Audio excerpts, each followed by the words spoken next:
Semper Fi, everyone, and welcome to the latest installment of Recon Jack. I'm your host, United States Marine Corps veteran and living historian Chuck Lynch. On today's episode, I will discuss the Battle of the Pusan Perimeter, which was a large-scale battle fought between United Nations Command and North Korean forces, and one of the first major engagements of the Korean War, lasting from 4 August until 18 September 1950. Following the outbreak of the Korean War, the United Nations, or UN, decided to commit troops in support of South Korea, which had been invaded by the neighboring North Korea. The United States subsequently sent ground forces to the Korean peninsula with the goal of fighting back the North Korean invasion and to prevent South Korea from collapsing.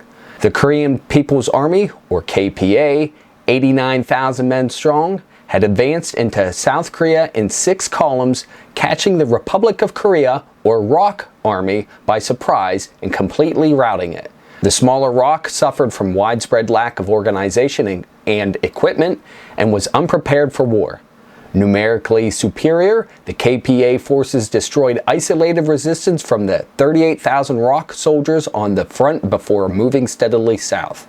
On 1 August, the 8th Army issued an operational directive to all UN ground forces in Korea for the planned withdrawal east of the Naktung River. UN units would then establish a main line of resistance behind what was to be called the Pusan Perimeter.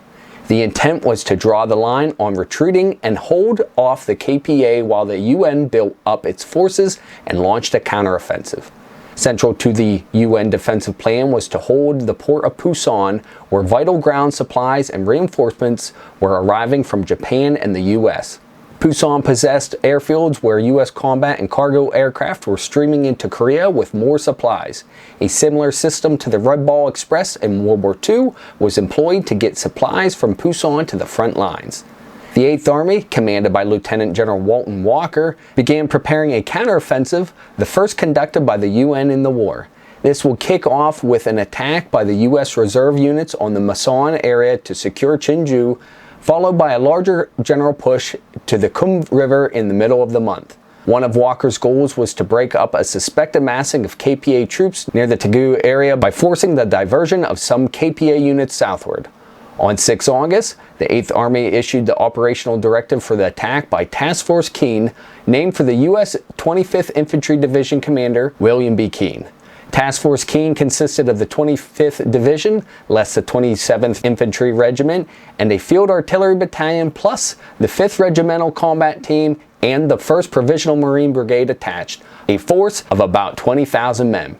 The plan of attack required the force to move west from positions held near Masan, seize the Chinju Pass, and secure the line as far as the Nam River. However, the offensive relied on the arrival of the entire 2nd Infantry Division, as well as 3 more battalions of American tanks. Task Force Keene launched its attack on 7 August, moving out from Masan, but Keene's attack resulted in a meeting engagement, with one being simultaneously delivered by the KPA. Heavy fighting continued in the area for 3 days, and by 9 August, Task Force Keene was poised to retake Chinju. The Americans initially advanced quickly through heavy KPA resistance. On 10 August, the Marines picked up the advance. However, the 1st Provisional Marine Brigade was withdrawn from the force on 12 August to be redeployed elsewhere on the perimeter. Task Force Keene continued forward, capturing the area around Cheongdong-ni. 8th Army requested several of the units to redeploy to Taegu to be used elsewhere on the front, particularly at the Nakdong Bulge. The 1st Marine Provisional Brigade, in conjunction with Task Force Hill, mounted a massive offensive on Cloverleaf Hill and Obong-ni on 17 August. At first, tenacious KPA defense halted the Marines' push. The KPA then mounted a counterattack following this in hopes of pushing the Marines back, but this failed disastrously. By nightfall on 18 August, the KPA 4th Division had been nearly annihilated, and Obong-ni and Cloverleaf Hill had been retaken by U.S. forces. The next day, the remains of the 4th Division withdrew completely across the river. In their hasty retreat, they left a large number of artillery pieces and equipment behind, which the Americans used. Throughout September 1950, as the battle raged, more UN forces arrived from the U.S. and other locations. The 2nd Infantry Division, 5th Regimental Combat Team, 1st Provisional Marine Brigade, and British 27th Commonwealth Brigade arrived in Pusan later in the fighting, along with large numbers of fresh troops and equipment, including over 500 tanks. By the end of the battle, 8th Army's force had gone from 3 understrength, underprepared divisions to 4 formations that were well equipped and ready for war. On 1 September, the KPA numbered approximately 97,850 in South Korea, and up to 1/3 of this number is suspected to have been conscripts from South Korea. Upwards of 1/3 of the attacking force became casualties in the fighting.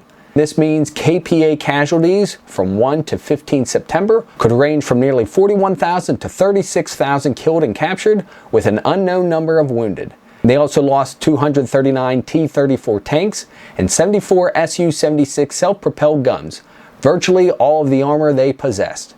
The U.S. Marine Corps suffered 185 killed.